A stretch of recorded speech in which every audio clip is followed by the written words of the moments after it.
신명기 25장입니다. 1절부터 10절까지 말씀입니다.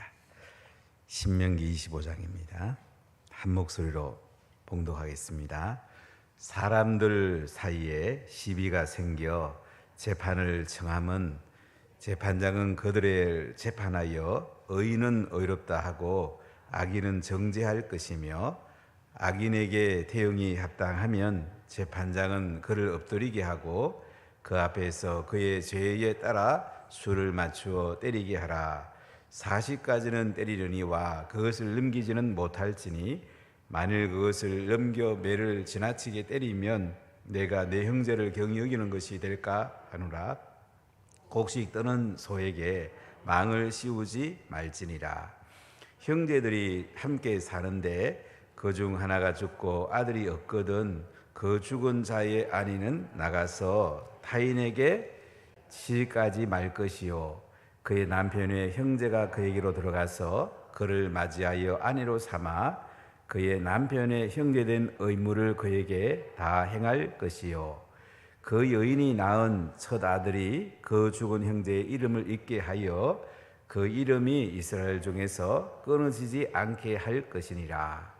그러나 그 사람이 만일 그 형제의 아내 맞이하기를 즐겨하지 아니하면 그 형제의 아내는 그 성문으로 장로들에게로 나아가서 말하기를 내 남편의 형제가 그의 형제의 이름을 이스라엘 중에 잊기를 싫어하여 남편의 형제된 의무를 내게 행하지 아니하나이다 할 것이요 그 성읍 장로들은 그를 불러다가 말할 것이며 그가 이미 정한 뜻대로 말하기를 내가 그 여자를 맞이하기를 즐겨하지 아니하노라 하면 그의 형제 아내가 장로들 앞에서 그에게 나아가서 그의 발 앞에 신을 벗기고 그의 얼굴에 침을 뱉으며 이르기를 그의 형제의 집을 세우기를 즐겨하지 아니하는 이에게 이같이 할 것이라 하고 이스라엘 중에서 그의 이름을 신벗김 받은 자의 집이라 부를 것이니라.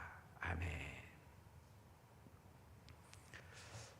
오늘 말씀은 재판하고 체벌, 그러니까 형벌을 어떻게 하느냐 하는 것을 말씀하고 또 곡식 떠는 소에 망을 씌우지 말라는 것과 계대 결혼, 수혼법이라기도 합니다.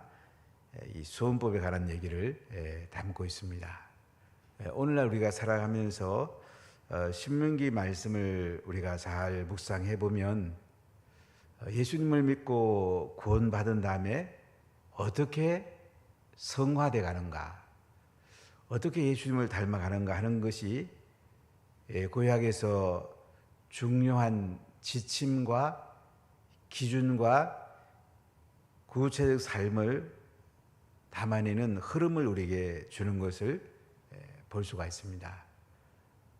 지금도 유대인들은 이제 구약대로 하기 때문에 어떻게 생각하면 시대가 언젠데 하는 생각이 들기도 하지만 그러나 굉장히 구체적 삶으로 담아내는데 굉장히 구약의 한 부분 한 부분이 중요한 것을 우리가 볼 수가 있습니다. 구약의 뿌리를 너무나 우리가 내버렸기 때문에 우리의 삶이 붕 떠 있는 삶이 아닌가 하는 생각을 종종 해봅니다. 어제 한 목사님과 만나서 구약의 뿌리를 회복해야지 다시 제대로 된 성경 원리들이 작동될 텐데 얘기를 좀 나눈 적이 있는데요. 참 구약의 뿌리 이게 확고해야지 신약의 꽃과 열매가 잘 맺힐 수가 있습니다. 유대인들은 예수님을 안 믿어도 구약의 뿌리만 갖고도 땅에서 얼마나 잘 됩니까? 물론 우리의 목적은 하나님 나라고 하늘에 잘 되는 거 가장 중요하지만 하늘은 땅과 연결되어 있습니다. 그래서 우리가 행복도 땅의 행복을 넘어서 하나님의 영광을 추구해야 되고 또한 예수님을 믿는 순간 우리는 하늘의 삶이 시작되기 때문에 하늘의 삶을 어떻게 사냐 이거죠.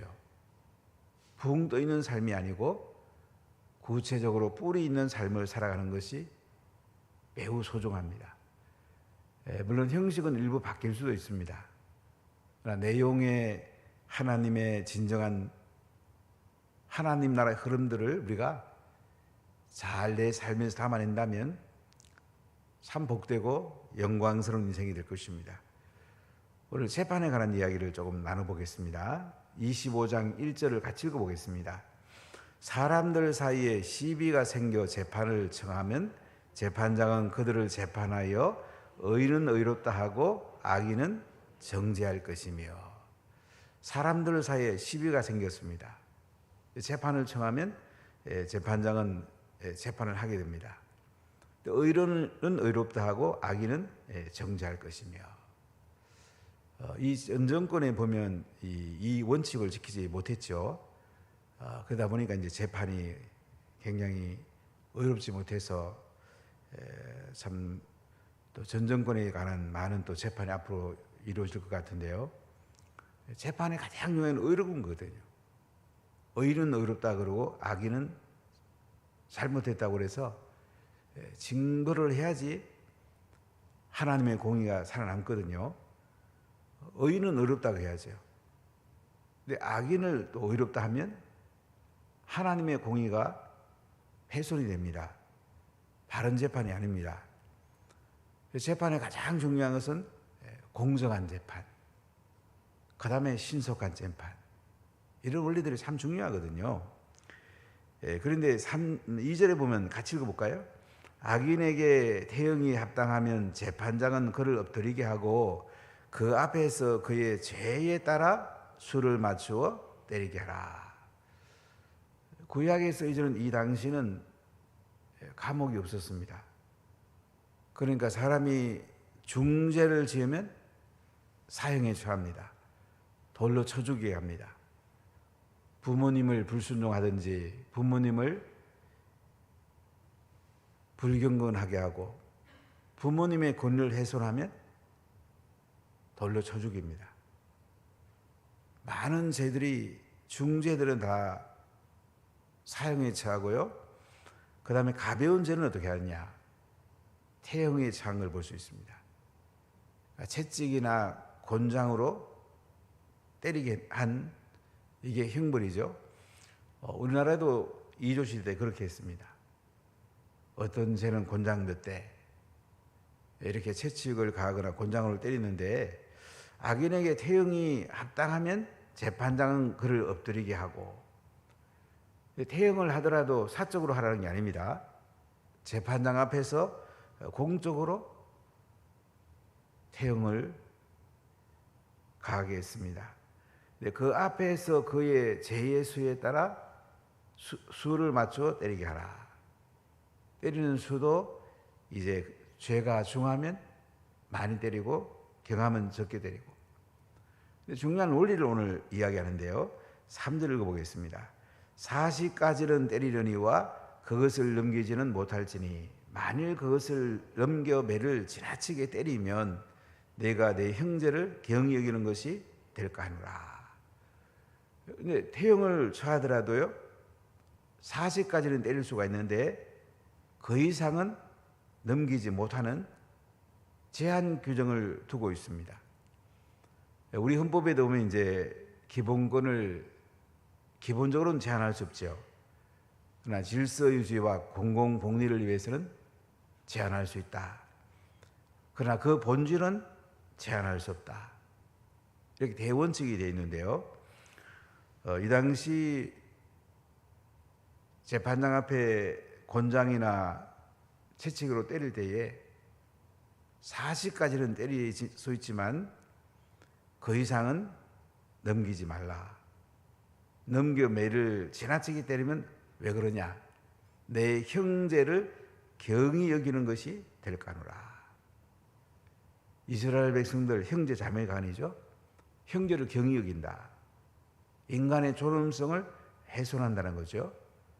매를 많이 때리다 보면 또 배설물을 배출하기도 하고 또 살려달라고 애원하기도 하는 여러 가지 인간적으로 봤을 때 존엄성을 훼손하기 때문에 40대까지만 매로 때리라. 이런 제한 규정을 두고 있습니다. 우리 헌법도 보면 인간의 존엄과 가치가 가장 중요한 대전제고, 인간의 존엄과 가치를 실현하기 위해서 자유권, 평등권, 생활권을 보장하고 있습니다. 행복추구권이라는 게 헌법에 되어 있죠. 인간은 존엄합니다. 그래야 때문에 매를 때리더라도 인간의 존엄성을 훼손하기까지 하면서 때리면 안 된다. 그래서 40까지만 때리고 더 이상은 때리지 말라 이렇게 말씀합니다. 바울도 이 말씀을 인용하죠. 자신이 40에 하나 감한 매를 5번 맞았다. 유대인들은 이 40이라는 것을 지키기 위해서 혹시라도 잘못해갖고 40 하나 될 수도 있잖아요. 그렇기 때문에 그들은 39대까지만 때리라는 것이 랍비들의 가르침이었습니다. 이렇게 체벌을 가하더라도 인간의 존엄성을 생각해서 형벌을 가할 것을 말씀하고 있습니다. 오늘 두 번째 말씀은 4절을 같이 읽어볼까요? 곡식 뜨는 소에게 망을 씌우지 말지니라. 이 당시는 곡식을 뜰 때에 낙이나 소를 통해서 곡식을 많이 떨었습니다. 제가 어릴 때 이 콩이라든지 팥 같은 거는 돌이켜 가지고 많이 떨기도 하고, 이제 벼 같은 거는 풍구에 붙여서 이렇게 하기도 했는데요. 여러 이제 농사 도구들이 있잖아요. 근데 짐승을 가지고 이제 논밭을 갈기도 하고 또 자작하기도 했는데요. 곡식 뜨는 소에게 망을 씌우지 말지니라. 이 말씀은 뭐냐면 짐승도 너무 잔인하게 대하지 말아라. 짐승도 자비를 가지고 대해라. 이 말씀입니다. 곡식 떨면서 이제 소나 나귀가 먹을까 싶어서 이제 입에다 망을 씌우면 곡식을 못 먹게 되는데, 물론 일을 시키는데 굉장히 도움도 되지만은, 그러나 그렇게 너무 잔인하게 해서 소를 굶겨가면까지 소가 그 곡식 조금 먹는 것까지 막아가면서 그렇게 곡식 떨지 마라. 이렇게 말씀을 합니다. 사람이 생각하면 이거 뭐 이런 게 들었나 싶은데 하나님의 마음을 담고 있습니다. 하나님은 자비로우시고 인자한 분이십니다. 소에게까지라도 망을 씌우지 말게 해서 곡식 또는 소가, 일하는 소가 먹을 것을 줘가면서 곡식을 떨라 이렇게 말씀하고 있습니다. 이 말씀 바울이 인용하죠. 사도는 당연히 교회에서 양식을 제공해야 된다. 교육자들에게는 교회에서 당연히 생활비를 제공해야 된다. 그러나 바울은 참 대단했죠. 그런 때로는 자비량으로 복음을 전했습니다. 물론 바울에게 많은 분들이 성경을 보내줬습니다. 그러나 그는 때로는 일을 하면서 복음을 전했다. 사도가 생활비 받는 거 마땅하지 하면서 이 말씀을 인용을 하죠. 곡식 뜨는 소에게 망을 씌우지 말지니라. 그렇습니다. 우리가 짐승도 우리가 자비롭게 대하여야지 하나님의 그 마음이 그곳에 머물게 되는 것을 보게 됩니다. 자, 오늘 세 번째는 계대 결혼에 관한 거. 이 나중에 사도계인들이 이것을 인용하게 되죠. 예수님께 질문하는 가운데 7 형제가 있는데 그 형이 죽고 나면은 그 아내는 어떻게 결혼을 하고 또 결혼하고 해서 7 형제랑 결혼했을 경우에 나중에 다 죽었다고 하자. 천국 가서 그 여자는 누구의 아내가 되느냐? 이런 질문을 예수님께 하죠. 예수님은 천국은 시집도 안 가고 장가도 안 간다. 이렇게 답변하는 걸 볼 수가 있는데요. 오늘 5절 말씀 한번 봅시다. 형제들이 함께 사는데 그 중 하나가 죽고 아들이 없거든 그 죽은 자의 아내는 나가서 타인에게 시집가지 말 것이요 그의 남편의 형제가 그에게로 들어가서 그를 맞이하여 아내로 삼아 그의 남편의 형제된 의무를 그에게 다 행할 것이요. 자, 한 가정에 형제들이 이러십니다. 그런데 그 형제가 하나 죽었습니다. 형이 죽을 수도 있고 동생이 죽을 수도 있습니다. 그러면 죽은 형제의 아내, 형수일 수도 있고 제수일 수도 있습니다. 그런데 아들이 없습니다. 아들이 없는 경우 어떻게 되느냐? 그 죽은 자의 아내는 나가서 타인에게 시집가면 안 됩니다. 왜 타인에게 시집을 못 가게 했을까요? 제일 큰 원인 중에 하나는 그 집의 유산이 밖으로 유출될 수가 있습니다. 이 여인이 이제 아들도 없이 재혼을 하게 되면 다른 남자에게 그 재산이 흘러갈 수가 있습니다. 그리고 당시 여자들이 또 결혼하기 매우 힘들었습니다. 또 이 혼자 된 여인을 보호하는 면도 있습니다. 그 당시 가족을 이렇게 잘 보호하는 면이 있는데 그래서 그 남편의 형제가 그에게로 들어가서 그를 맞이하여 아내로 삼아 그러니까 아직 결혼하는 동생이나 형이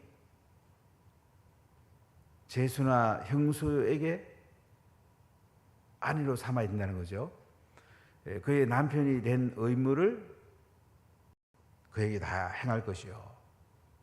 이렇게 계대 결혼 또는 수혼법이라는 단어를 쓰기도 하는데요. 남편이 죽으면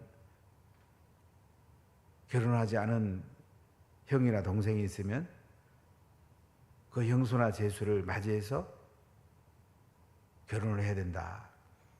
아주 특이한 법이 당시 있었는데요.